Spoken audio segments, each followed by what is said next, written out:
नहीं देती हूँ। जब मैं पीछे मुड़कर ये देखती हूँ कि विपरीत परिस्थितियों के बावजूद हमने कितने लंबे यात्रा की है, तो मेरा हृदय गर्व से भर जाता है। हमारे गणतंत्र का 75वां वर्ष कई अर्थों में देश की यात्रा में एक ऐतिहासिक पड़ाव है। ये उत्सव मनाने का विशेष अवसर है, जैसे हमने स्वाधीनता के 75 वर्ष पूरी होने पर आजादी का अमृत महोत्सव के दौरान अपने देश की अतुलनीय महानता और विविधतापूर्ण संस्कृति का उत्सव मनाया था। कल के दिन हम संविधान के प्रारंभ का उत्सव मनाएंगे। संविधान की प्रस्तावना हम भारत के लोग इन शब्दों से शुरू होती है।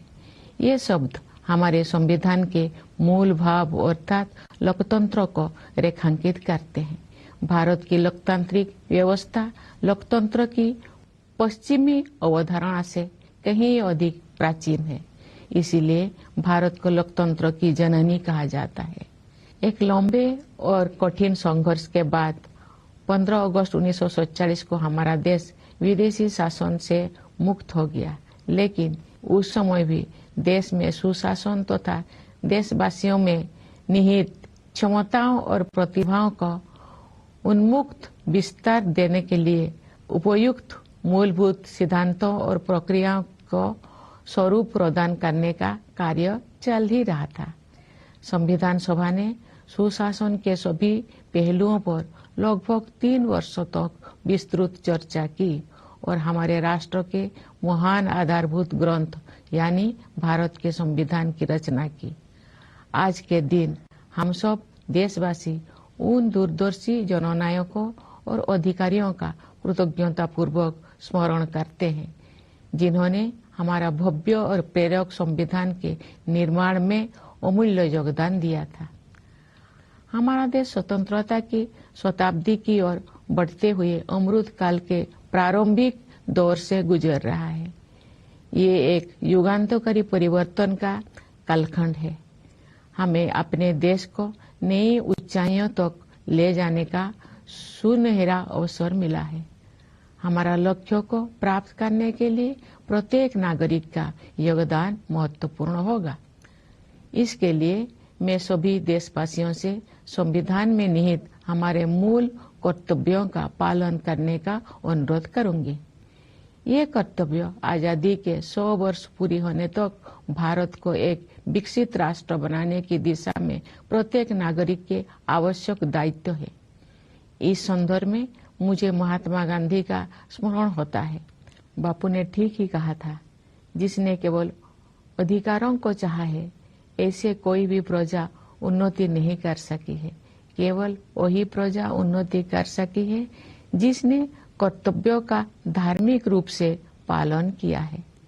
मेरे प्यारे देशवासियों, गणतंत्र दिवस हमारा आधारभूत मूल्यों और सिद्धांतों को स्मरण करने का एक महत्वपूर्ण अवसर है। जब हम उनमें से किसी एक बुनियादी सिद्धांतों पर चिंतन करते हैं, तो स्वाभाविक रूप से अन्य सभी सिद्धांतों पर भी हमारा ध्यान जाता है। संस्कृति, मान्यताओं और परंपराओं की विविधता हमारे लोकतंत्र का अंतर्निहित आयाम है। हमारे विविधता का ये उत्सव समता पर आधारित है, जिसे न्याय द्वारा संरक्षित किया जाता है। ये सब स्वतंत्रता की वातावरण में ही संभव हो पाता है। इन मूल्यों और सिद्धांतों की समग्रता ही हमारी भारतीयता का आधार है।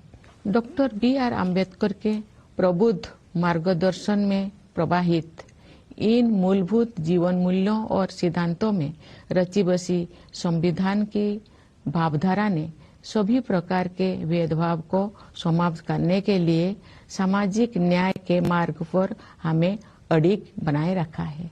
मैं ये उल्लेख करना चाहूंगी कि सामाजिक न्याय के लिए अनवरत युद्धरत रहे श्री कर्पूरी ठाकुर जी की जन्म शताब्दी का उत्सव काल ही संपन्न हुआ है।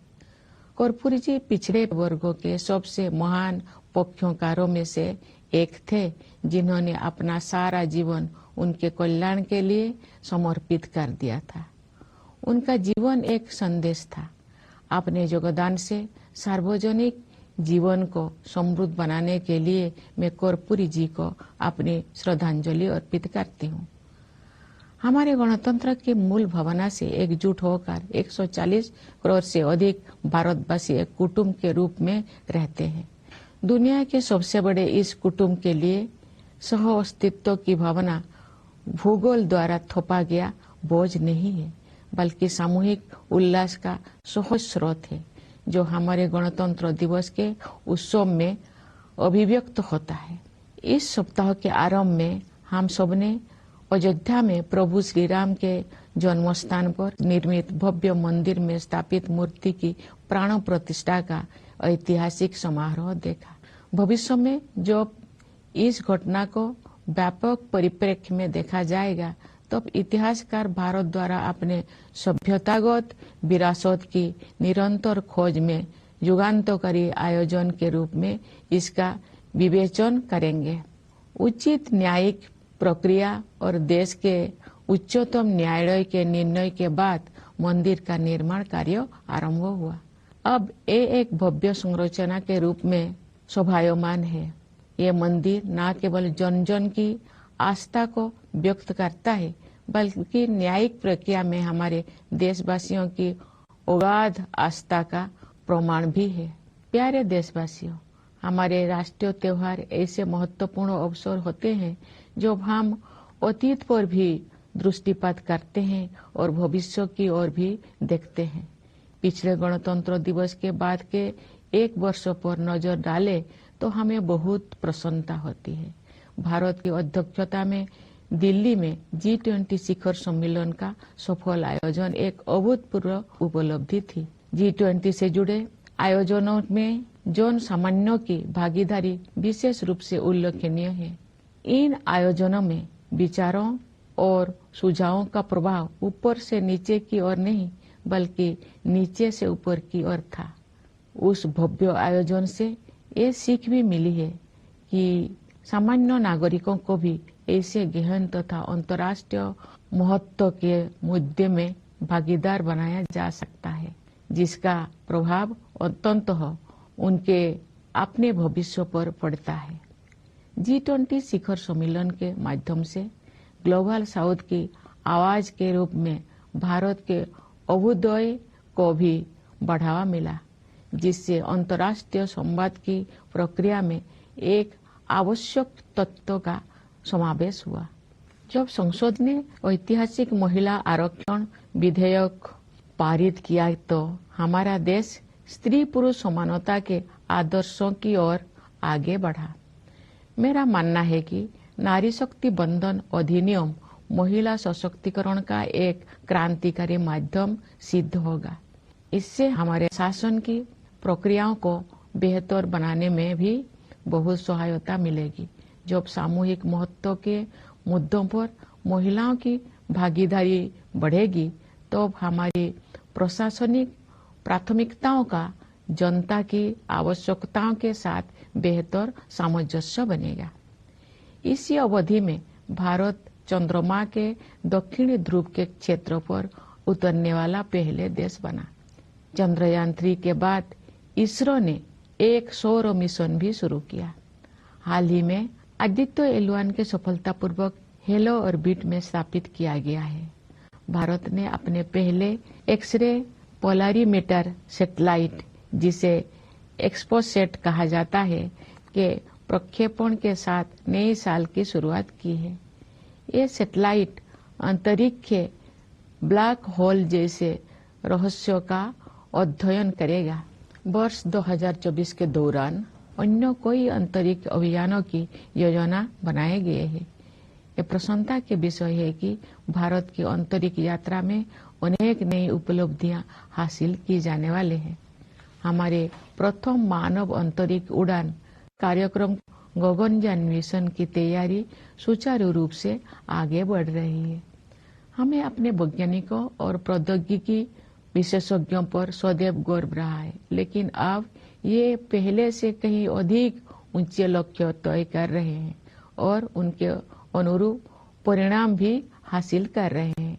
भारत के अंतरिक्ष कार्यक्रम का उद्देश्य संपूर्ण मानवता के कल्याण के लिए विज्ञान और प्रौद्योगिकी की भूमिका को और अधिक विस्तार तथा गहराई प्रदान करना है।